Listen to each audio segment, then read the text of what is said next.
All right. So today we're going to dive into the world of Henry Wang. Okay. And I think this one's really going to be interesting for people because on the surface, Right. he's young, killing it in real estate in New York City. Mm. But it's really the way he thinks, the way he approaches life that I think is going to resonate with people. It's almost philosophical. Yeah, and I think a Okay. lot a lot of people, they'll hear these stories and say like, "Oh, look at this guy. He's, Right. 20 something years old and doing all this stuff," but it's really about how we got there. Yeah. That I think is the important part. In this speech, gave he used the applying to college as the analogy. He said during this process, when you're a high schooler, you're doing volunteer events, you're doing the job, you're doing the stuff to get the good grades, but all of that is because the wave is pushing you towards applying to college. And so people don't think about what it is that they actually should be doing. They're just riding the wave. Mm. You get out of the wave by spending time alone, by reflecting and having time for your own thoughts, because your own thoughts don't just come out about when you have everything coming in from the outside. There's no time for silence. And it's the time in silence that you spend by yourself that I think a lot of growth happens. In that atmosphere, conflicts start to arise as people are kind of, all up in each other, kind of it gets pretty tense. And Yeah. my mom at this time was doing all she could to take care of us. On top of that, she was cooking for us 3 meals a day, every single day. My dad was working from home, and so everybody kind of had just a lot going on for them. Eventually, those tensions came to a peak where my parents were discussing a divorce. And with that, it kind of totally shifted everything in my world, as well as I'm sure it did for Man. them. What is going on, guys? This is Michael Shear and another episode of the What Made You podcast. I have an absolute banger for you guys today. I have Henry. I actually met this guy. Let me tell you a story instead of just giving this crazy intro. How did I meet this guy and why I think that you guys should listen? So, the algorithm of YouTube, of course, comes along, and here's Henry just dropping absolute knowledge nuggets, like just wisdom. And it just like attracted me in a way of like, I gotta get to know this guy. Like there's something like just, it was so simple, walking down the street talking to himself, and it just got me into a place of like, hey, this guy is super positive, has a outlook and a way of looking at life that I believe is separate from the normal box that we kind of put ourselves into when we're living this normal American life that we have. And so I thought, hey, this is an excellent opportunity for you guys to fall in love in the same way that I did with his great content, and Henry here to answer a couple questions about what made him. So without further ado, Henry Huang. Awesome. Mike, thank you so much. It's a pleasure to be here. And let's not forget, I guess, when I first reached out to you maybe a few years ago, and it's crazy to see how this relationship has developed through, just a cold message on, I think it was Instagram probably. And then we were kind of chatting just on and off, and it's great to be able to follow each other's journey now. But appreciate the introduction. As you said, my name's Henry. I make some YouTube videos regarding the personal reflections that I make going about life. I'm currently a real estate asset management analyst at a real estate investment company here in New York City. So basically the company invests in real estate and I manage those investments. I grew up in a town called Braintree, Massachusetts. It's a suburb of Boston.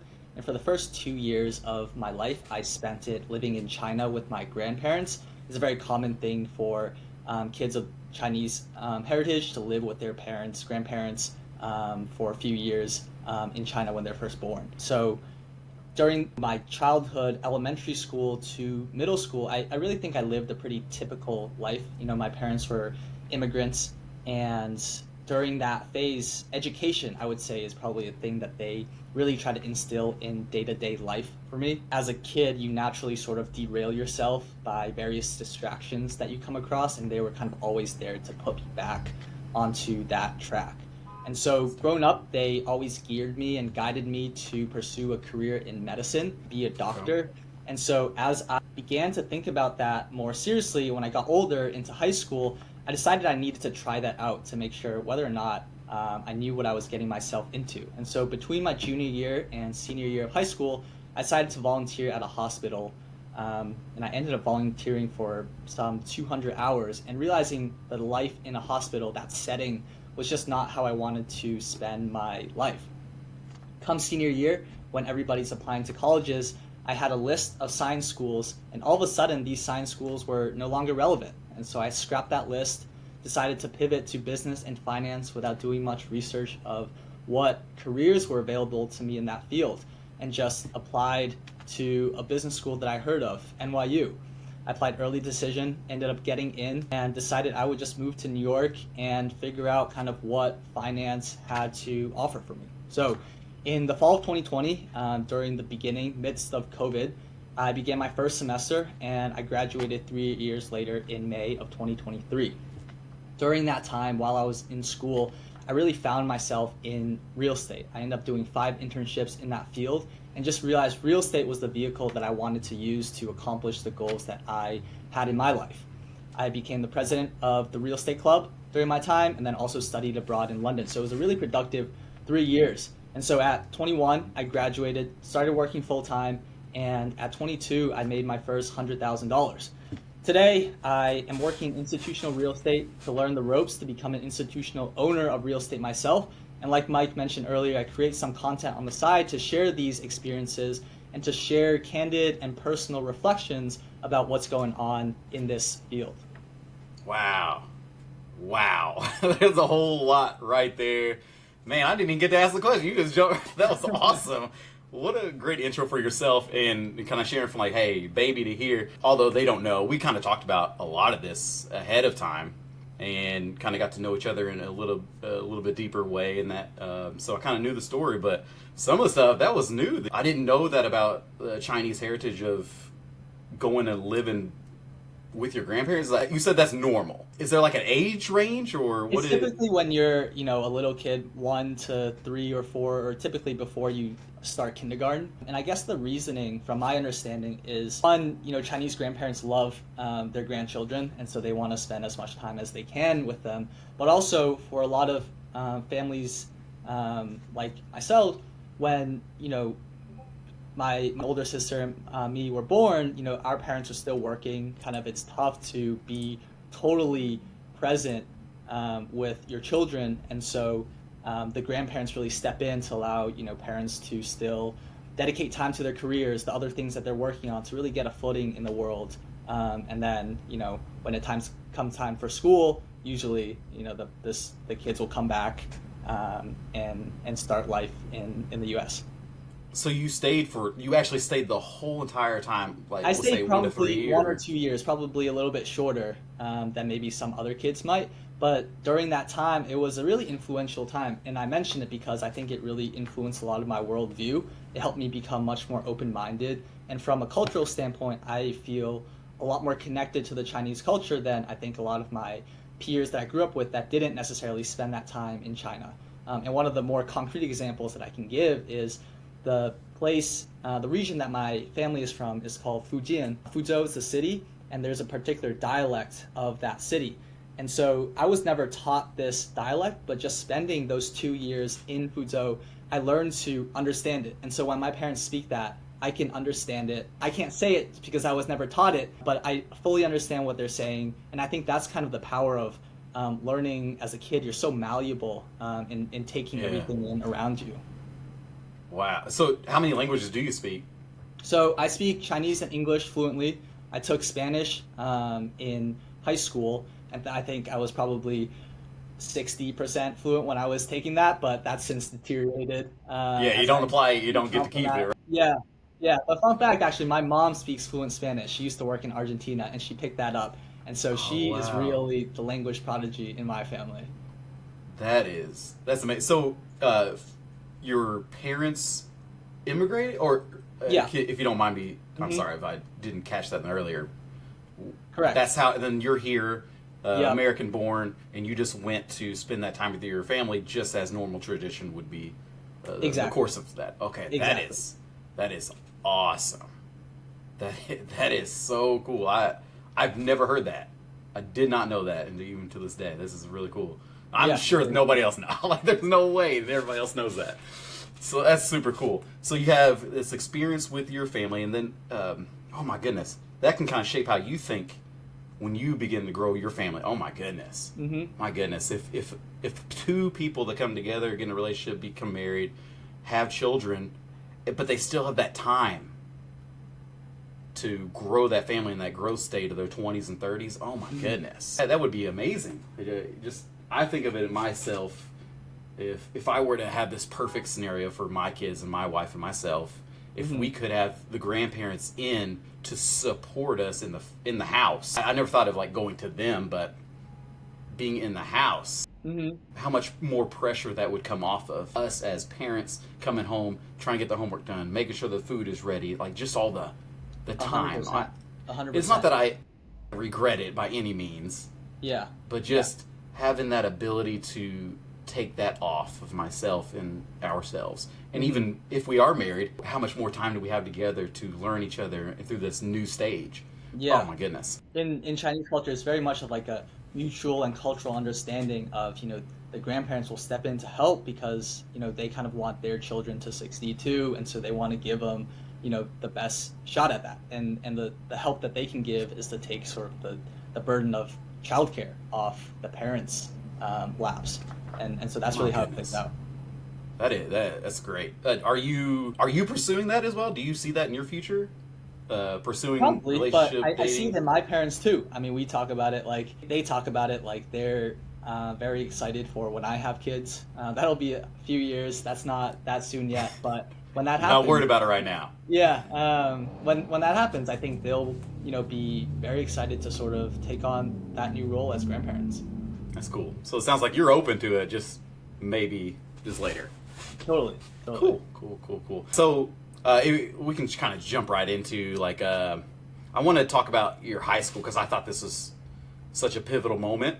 And then I believe when we spoke before, college is where you just was like, oh my goodness, I see life now. But I think in high school you were able to take this opportunity. You said working at a hospital, which I don't think a lot of young people in America in general do anything in high school.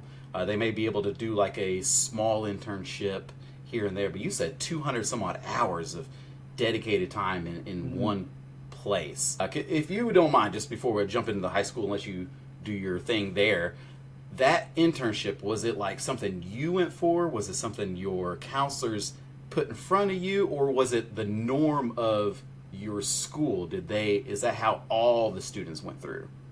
I would say certainly not a norm of the school, but it was a factor of me thinking ahead to the college application process. So I'm not sure what it was like for you, Mike, but I think in today's age, and certainly case when I applied for college, schools will look for certain extracurricular activities, and that's almost more important than the grades that you're able to show on a piece of paper. And so they want to see what you're involved in, what you're dedicated to, sort of what your other skills besides getting good grades are. And volunteering is a very natural way to exhibit that. So as I was thinking about, where I wanted to spend my time, I thought a very natural area was the career that I thought I was going to pursue my life in.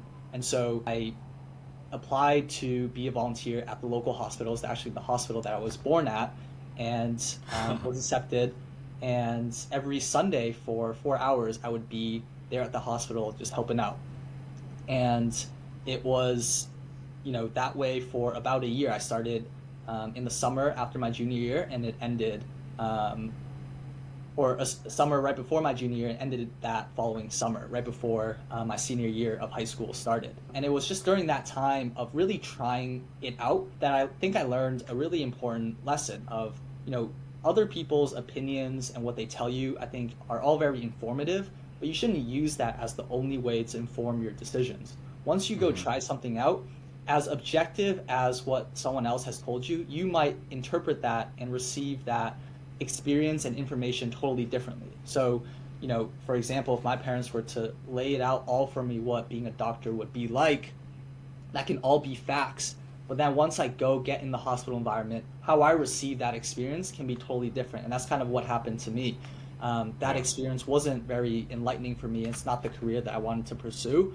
And from that point on, I knew besides the opinions and information of other people, I also needed to try things out and test it for myself. That's awesome. Did you go to like a pretty affluent school, or was it just a normal public school? Normal public school. I would say my town was sort of normal middle class. In the years, maybe it's sort of improved relative to the neighboring schools, but it was certainly a school where people cared about academics. Where I was born was actually a neighboring town over, and I moved in third grade to this town that I spent most of my life in. And when I first moved, I was devastated. I remember the first day of third grade, I cried before going to school. I didn't want to go to school, I was scared. But as I got older and became more conscious of things, really realized how great of an opportunity that new school was, because I was able to compare, how the high schoolers spent their time at that old school versus the school that I was at. And so in the end, it was really a great move on my parents' part in sort of positioning me better than the baseline. How many students, or even with just in your grade, do you remember? In my grade, about 430 students. Good, that's a good size. Yeah, that's a good size. Good size, for sure. Okay. You talked about being more lean towards academics. Was it like a STEM school? Was it an AP, high college based type of school? Or what kind of direction were they very leaning? General, like you would have math, science, history, physical education, art, English. It was very like typical standard.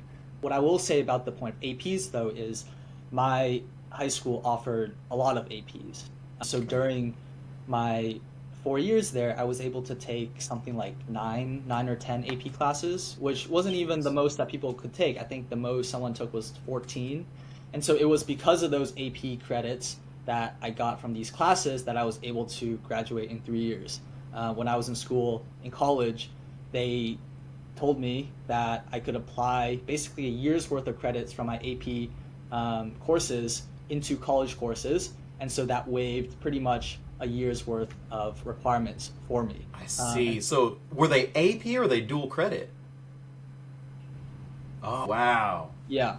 So that's something that I will forever be thankful for my school, especially because they paid for the exam too. There's a lot of neighboring schools around me where that's not standard.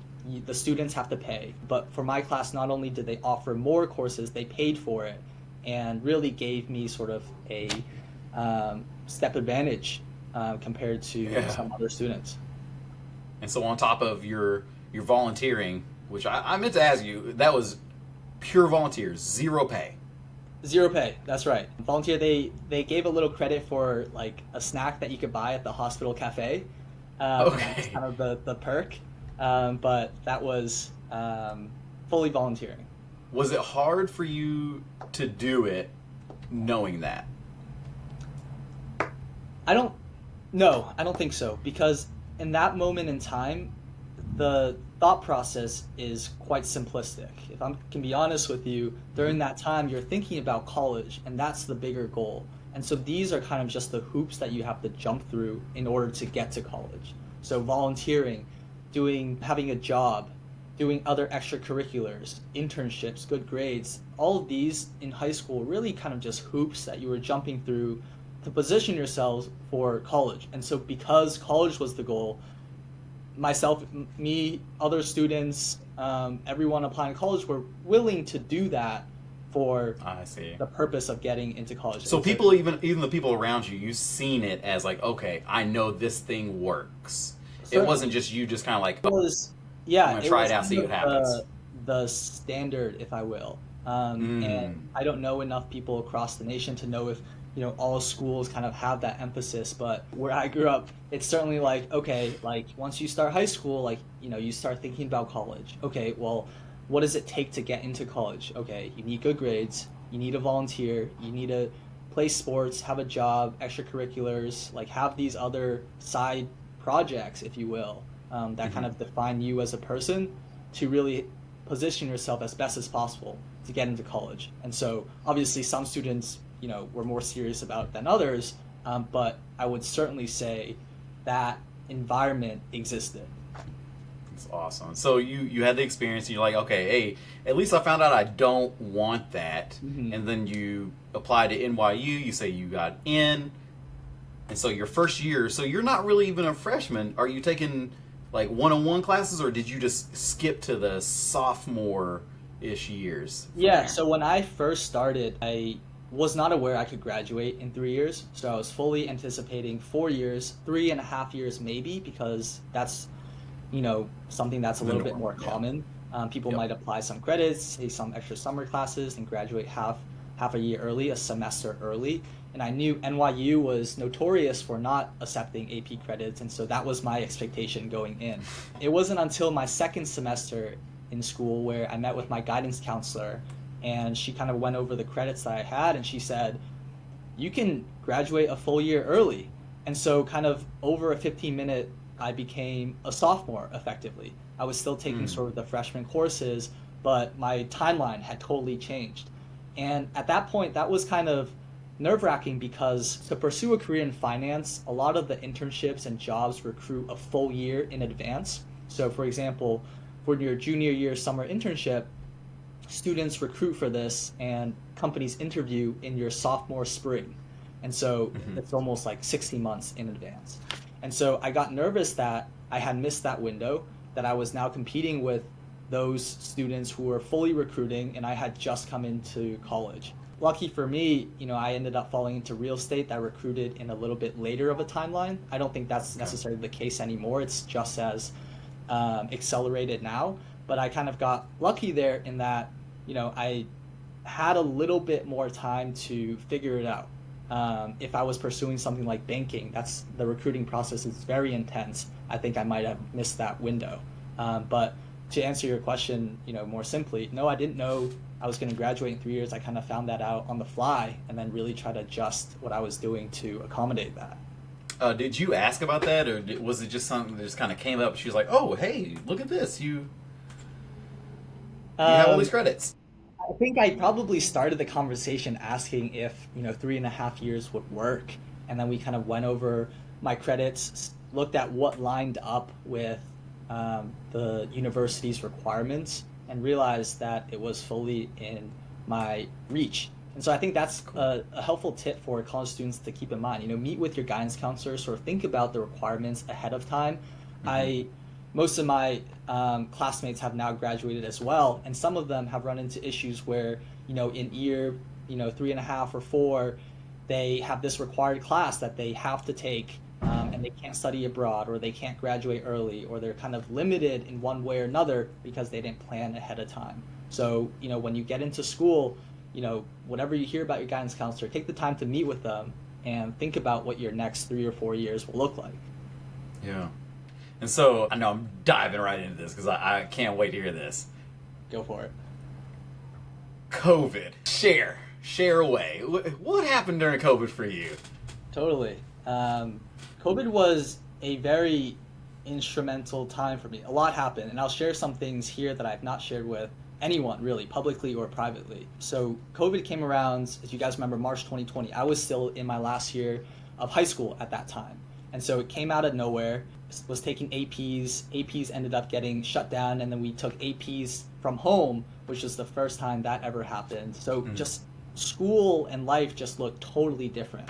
High school, teachers and faculty really did a good job of trying to make sure, we still got that senior experience. We missed out on prom, we missed out on graduation, we missed out on a lot of those senior activities, but they kind of held makeshift types of events to try to really make that up. At the end of the day, I was ready to move on from high school, so none of that was really devastating for me. It was, I was ready for a new chapter, was happy with where I finished in high school, and was ready for the next adventure in life. Nobody knew how long COVID was going to stick around for, and so it ended up sticking around much longer. And so by fall, when the semester was starting, it was still around, and NYU gave the option for students to either go to campus and take remote classes or just stay at home and take remote classes. And so campus being in New York City, I figured there was no reason to go to that city if nothing was happening. I might as well just take classes from home, be closer to family. my sister did the same thing. I have an older sister. She was in college at the time too. And so at home, it was her, my dad, my mom, and my two younger brothers. I have two younger brothers in elementary school, the six of us. And I think one of my grandparents was with us at that time as well. So we were living together day in and day out. And as you can imagine, sort of in that atmosphere, conflicts start to arise as people are kind of, all up in each other, kind of, it gets pretty tense. And Yeah. My mom at this time was doing all she could to take care of us. My little brothers were at home. They weren't going to school and they were taking online classes. And if you imagine first and third graders trying to navigate Zoom and Google Classroom and just online school, that was, a challenge in and of itself. And on top of that, she was cooking for us 3 meals a day, every single day. My dad was working from home. And so everybody kind of had just a lot going on for them. Eventually, those tensions came to a peak where my parents were discussing a divorce. And with that, it kind of totally shifted everything in my world, as well as I'm sure it did for Man. family. As I got older, became something that I just increasingly began to value. And I think part of that is because I had two younger brothers born when I was a teenager. I think the first one was born when I was in middle school, and another one came soon after. So I was 13 years older than them. And so with them being born, I think it helped me mature a lot sooner. I kind of took on more responsibility as like an older parent figure, if you will.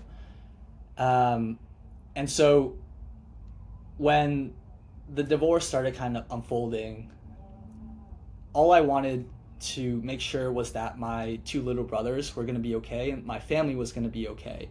And how I thought about that problem is I wanted to put myself in a position where I could take care of my family no matter what, primarily from a money standpoint. Not that money was the issue driving this, but in my 19-year-old self's thinking, I thought money could solve everything. So I wanted to make sure that money was never an issue. And so I just put my head down and worked. Did all my schoolwork, did all the stuff on the side that I felt like I needed to do to get me to where I was going, and all at the same time playing mediator between everyone in my family. And so that was a really pivotal moment for me because it shined a spotlight on what was important for me, which was family. And so it removed a lot of distractions, but it also kind of just lit a fire inside me that I, there was no option for me to fail.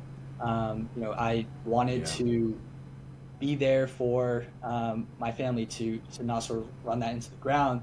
That was as simple as it was. And because I wanted to do that, it guided everything that I did at that point in time.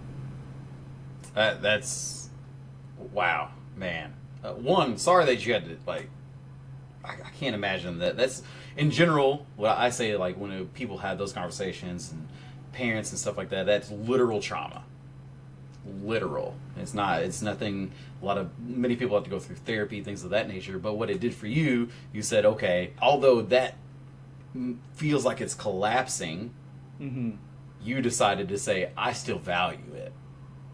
I want that. I want it to maintain. I want to continue this because obviously through this time you're growing up and you see massive value in it, and you held on strong to that, and that's a discipline that not many people get to have, and especially in my American viewpoint, what I've been through anecdotally, of course, I didn't see it at all. So I'm having piece together what is a man, what am I supposed to do with family. Grew up with my grandmother. I didn't have mom, didn't have dad around, but even the concept of family was very kind of up in the air. I could have took anything with it, but you didn't take it as okay, time to go do drugs. You dove into that focus point that you've already had instilled in you and put into you, and that's beautiful, man. Yeah. I want to blessing, honestly, bro. That's crazy good, though. Yeah, and I want to make clear about the point that, my thought at the time was, if we achieve, monetary stability, financial stability, then everything would be okay. There's a little bit of truth to that, but I don't want people to think that that solves all issues. That was kind of just my level one thinking at the time of how can I fix this?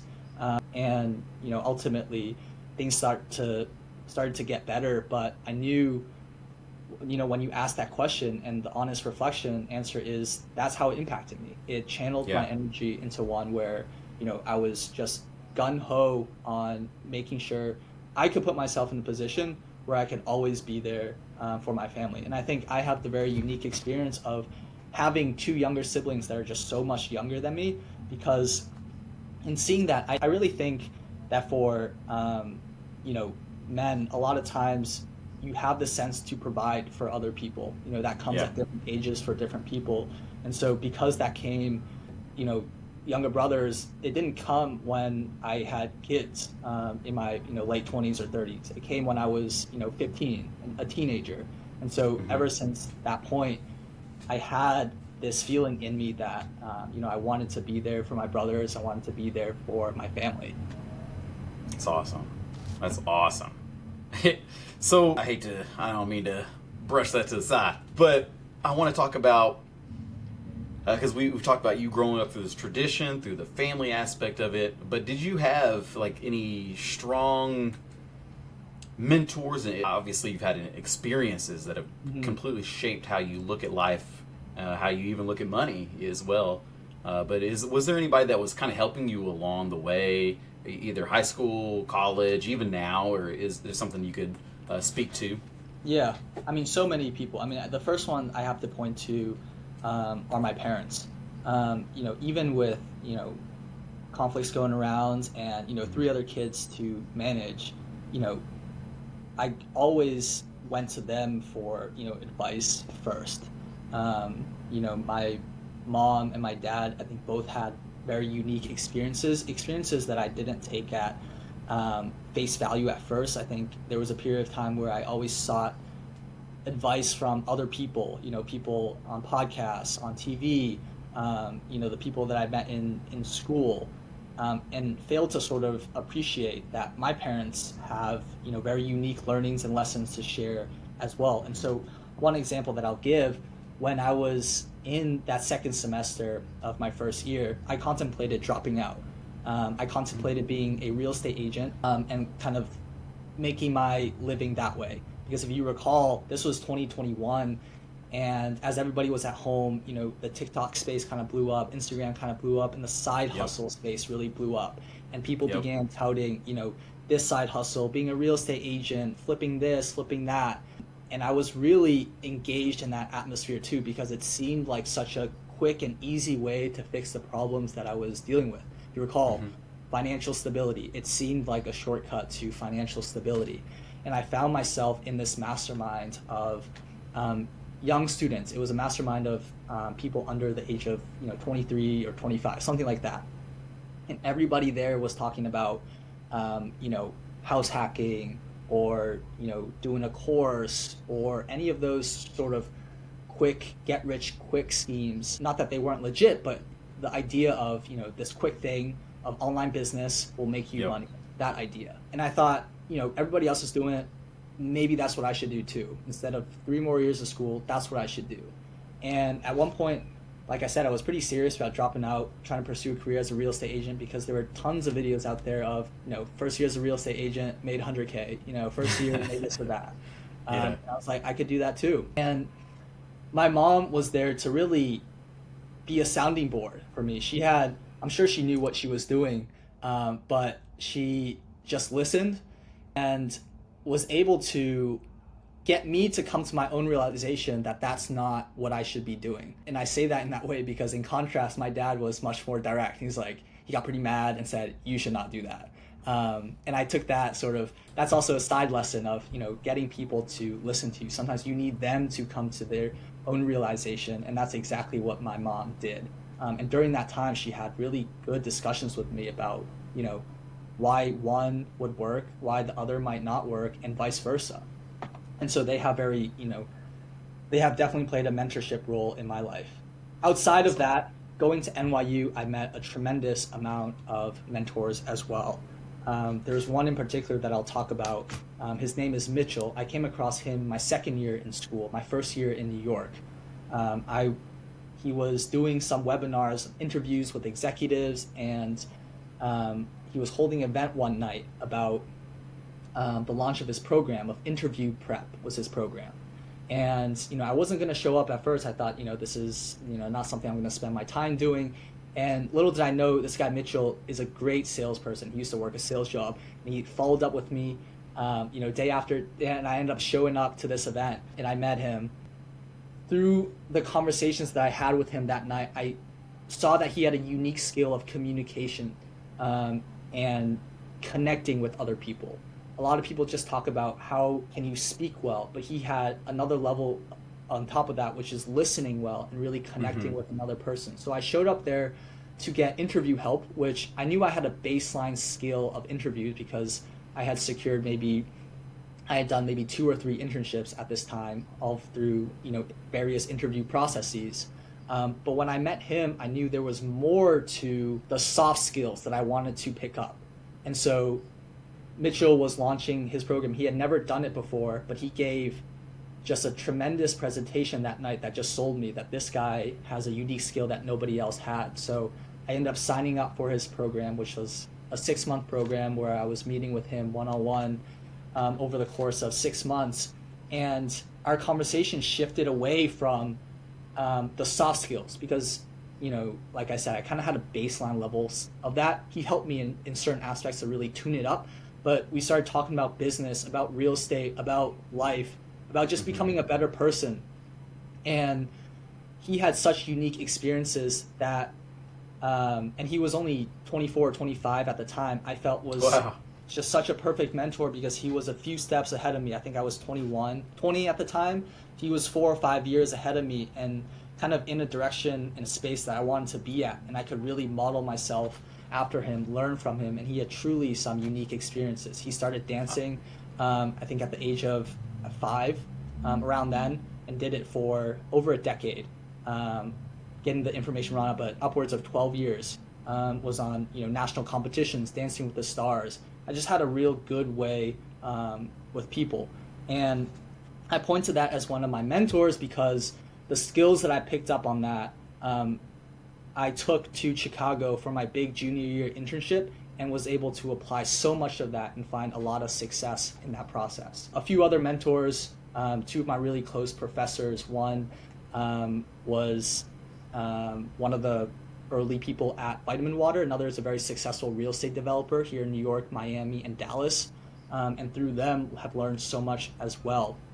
And the point that I want to say to this to close it all out is, for mentors, you really want to put yourself in the position to meet these types of people. And that's something that I've really taken away from NYU and being here in New York City, is that you're surrounded by high caliber people. NYU, charges a crazy tuition. Academics are, not like, your Ivies, but I think what it has going for it is you are in this bubble of high caliber, high achieving, goal-oriented people where the chances are if you put yourself out there, you will run into someone that is willing to help you, that is willing to be your mentor. So it's an understatement to say how much mentors have played an impact on my life. That's big. I've heard like the whole concept of even college or university in general is like the more, if you're paying more, whatever else, it's more or less about the networking side of it, or the being in front of other people, just exactly how you said it. Those people that are influential, they're goal oriented, they want it bad. And I want to get back to that, wanting it bad enough that you pay. But you said something very, very good, and I've heard this before, but I think you said it and then it just spurred something in me, saying that when you find or looking for a mentor, your best mentor is going to be that somebody that's just like maybe a step, if not 2 steps ahead of you. Because sometimes I think that if they're 5 steps ahead of you, they're already a billionaire. Can they really speak into that individual thing that you have going on right now as just starting your own business? It's hard for them to speak into it because they've been doing something else for so long. So finding that somebody that's right there almost with you, but they're obviously ahead, but have so much to share with you, and they've been in the trenches with you. I totally agree. But I think the flip side of that for people, because it's there's always no rules to this. There's no hard and fast way to think about it. The flip side of that I would encourage people to think about is the billionaires are going to give you insight to what it looks like to live that life, right? Like billionaire can be used as just an analogy for other things. Billionaire is just, let's just call it success in like super success in whatever field that you want to do. To pick their brain and to learn about what it's like to live their life, I think can also be so informative about whether or not that life is one that you want to live. So for example, if I was in high school chatting with, a world-class surgeon, yes, he might not remember what it's like that what you need to do in high school to set yourself up well, what you might need to do in college to set yourself up for med school. But what I can learn from him is, okay, he has to work these, crazy night shifts and covering the emergency room or whatever, or he lives a great life where he has his own clinic and he makes his own hours, but maybe he deals with the stress of having his own business. Stuff that I may not necessarily be able to learn about, hear about, or ever experience until I get to that point. And so I think there is really value in, all these diverse experiences and people sets. Yeah, thanks for saying that. I didn't mean to Certainly. shun it by any means. Certainly. Definitely. Hey, if y'all get a billionaire around you, hey, use them, right? Yeah, absolutely. So, did you have to pay for that masterclass, or not masterclass? I'm sorry, the course with your mentor? Yeah, it was basically like life coaching, if I was to give a name to it. And at that time, nobody was doing life coaching. It was like a very weird concept. And so to all my friends, I labeled it as personal coaching. But yes, paid for it. It was when I was in school, so didn't have really the money to pay for it. So I asked my parents to pay for it, and they were pretty reluctant at first, but I had to convince them and said, I think this is like it. I think it will help me really far. And I speak to them about that now, and they are, so thankful that that's something that they committed to, I committed to, and is something that they, speak to my other family members about, the cousins. Not just this program, but the idea of, being willing to spend money to buy skills. That's how I think about it. Yep, that's the same thing as what college is. Exactly, yes. Right, yeah. Everybody says, oh, everything is available online now, which is not untrue, but the silver lining to that is you're spending time sort of sorting through the information. You're spending time sort of digesting that information yourself, but you could pay someone to cater that information to you, and in a much more real life application. I think a lot of things online may be very general, but in this, you're really working with somebody directly where they are working on you too, almost like an operation to improve you. So yes, information is all there, but I do think there's a distinction that people should be aware of. Right, that's good. You can buy several books, but it speaks to the thing. It doesn't speak directly to you, which that's awesome that you kind of brought it up that way. So, good, nice. Now you have a, we'll say, successful job. You have something that you really thoroughly enjoy. You're in the commercial real estate space. If you don't mind, like, is there licenses for that, or did you have to get any type of financial license, like an MLS or Series 7, 63? Yeah, no licenses. I think just a quick rundown on what the industry looks like and what jobs are like. A lot of people, when they hear real estate, it's about being a real estate agent. And I know that because when I was the president of the real estate club and trying to not convince, but like portray it, the world of real estate to students, most students have never heard of it, and the extent of their experience with real estate is being a real estate agent, selling homes. And for stuff like that, yes, you need a license. But the other career to that is being in the investment space. So you're working for companies that invest in real estate, that own real estate. And so as someone working, doing acquisitions or asset management, you don't need a license. Typically, we'll work with someone, a broker, and they are ones with licenses. That career path, you need a license. There's no right or wrong answer about which career path you want to take. Before jobs like mine, where we're focused on the management of the investment, focusing on underwriting investments, you do not need licenses for that. That said, to get into this field, it's usually pretty competitive, and companies are looking for college students and candidates with good experience. And so for college students, that's going to look like good grades, relevant experience, so like internships, And sometimes to set yourselves apart, people will get sort of modeling licenses. Modeling is basically the word we use for projecting out cash flows for a particular real estate investment, modeling this out in Excel or other software that the industry uses. And for some people, to make themselves more competitive, they might get certified or get a certificate in a course like that. But by and far, you don't need anything, but the bar to get in, I wouldn't say is low just because there's no licenses required. Gotcha. And this is good. Whenever I was in college or university at the time, I was in a student's investment fund, and we were managing like a $1.4 million stock portfolio. And actually, I just got because I'm in the alumni thing of it now, but we just got it back. And apparently, since I've been gone, it's been almost, oh my goodness, it's been 10 years. Lord. So 10 years now, and it is now $4.3 million. So wow. I can even say that I was a part of a fund, and we use a discounted cash flow model, modeling. Yeah. Although I never went that route, unfortunately. I understand what modeling is. I've used it to project or decide if this was a great stock to purchase for the portfolio, things of that nature. So I think the same thing what you're saying. Hey, if you can use that as a loan officer would, is this DTI the right for this company? Do we need this? What's the cash flow? What is all that going on? That's modeling. So I wanted to really stress on that if nobody knew what the heck we were going through on that one. So if you have an opportunity like I had, I assume the same thing as you. You had the group yourself, but during your internships, I assume they allowed you to use their platforms and to experiment with them, right?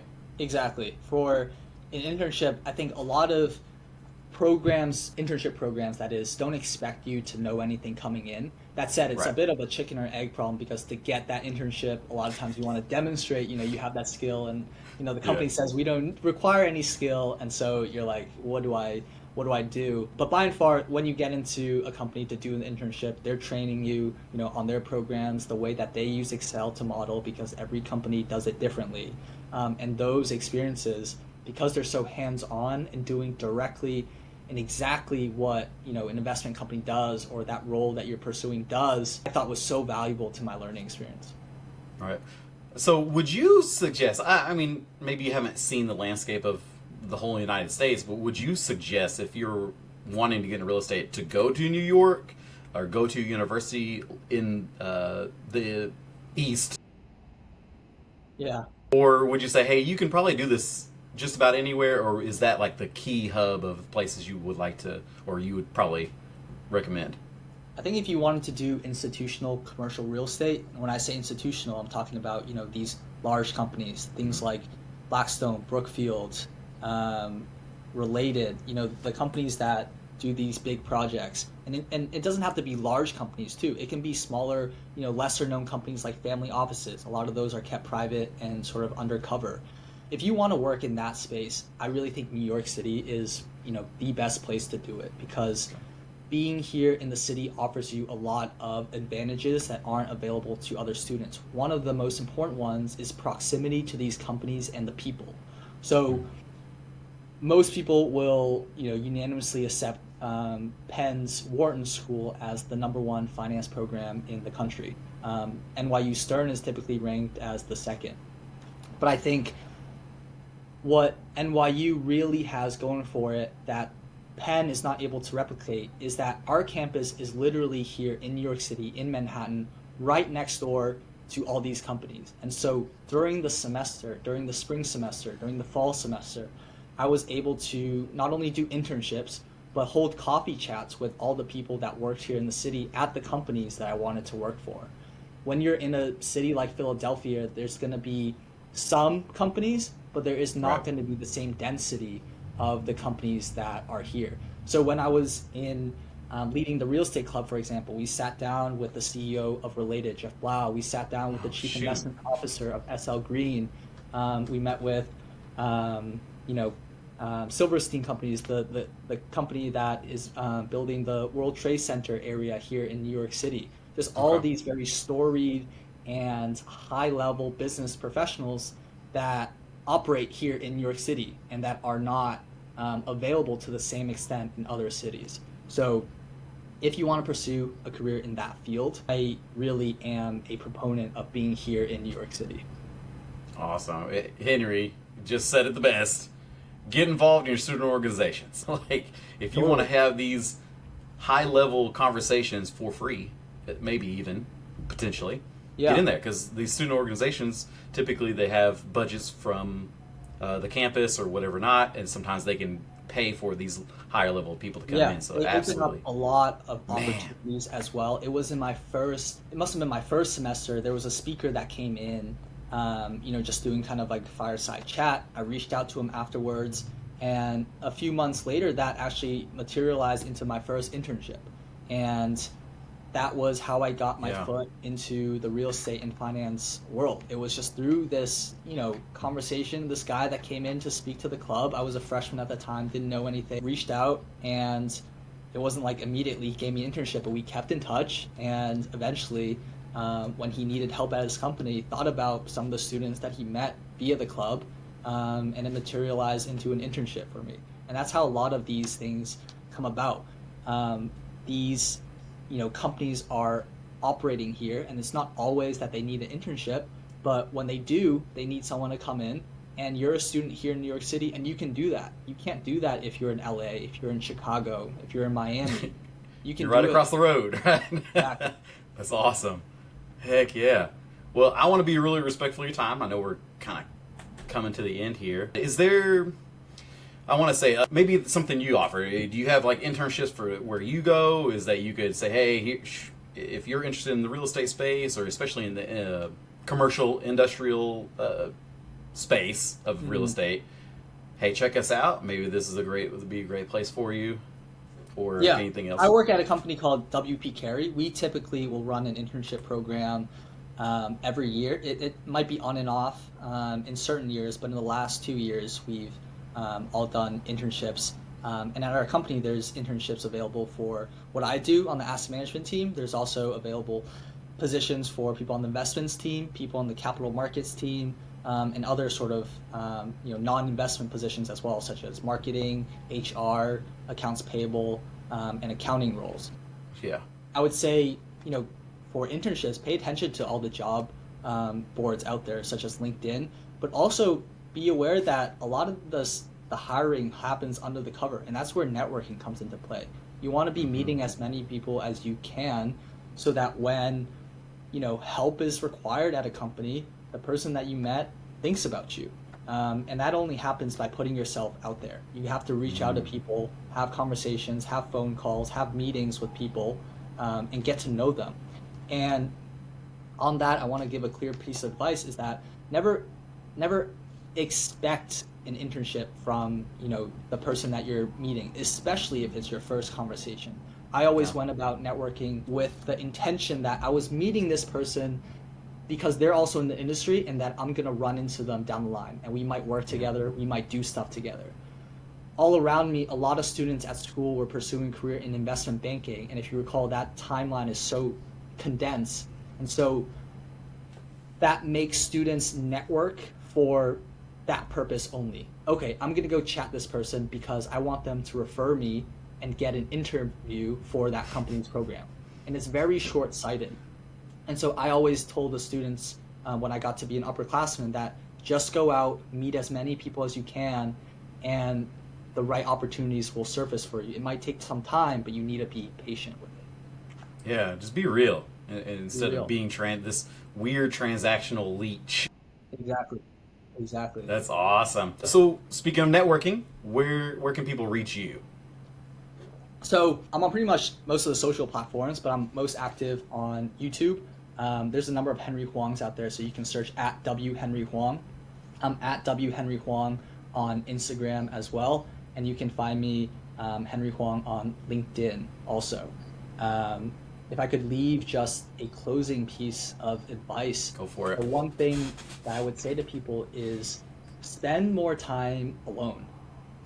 What I mean by that is, in this day and age, there's so much noise around you. There's so much going on, whether it's music, podcasts, videos, newspapers, different things that all try to influence how you think for good or worse. It's not always the intention to influence you, but by having stuff come into your mind, it influences you. And by spending time alone, you get to listen to yourself. You get to really reflect on everything that you know. And I think you come to much better conclusions. I first came across this idea from one of my professors, and it was written by a general that was giving a speech to West Point. And in this speech, he used the applying to college as the analogy. He said, during this process, when you're a high schooler, you're doing volunteer events, you're doing the job, you're doing the stuff to get the good grades. But all of that is because the wave is pushing you towards applying to college. And so people don't think about what it is that they actually should be doing. They're just riding the wave. You get out of the wave by spending time alone, by reflecting and having time for your own thoughts, because your own thoughts don't just come out about when you have everything coming in from the outside. Yeah. And I think in this day and age, people are very scared about, people are very uncomfortable, I should say, being bored. When they're out for a walk, they always have to have their AirPods in, listening to podcasts, listening to music. There's no time for silence. And it's the time in silence that you spend by yourself that I think a lot of growth happens. It's awesome. Thank you so much for that. And that's exactly the reason I got you here. These incredible quotes, incredible statements, incredible lines, and all the positivity and just nuggets of wisdom. So I appreciate it. Thank you so much, Henry, for being on the What Made You podcast. Awesome. Mike, thank you for the time. It was a pleasure.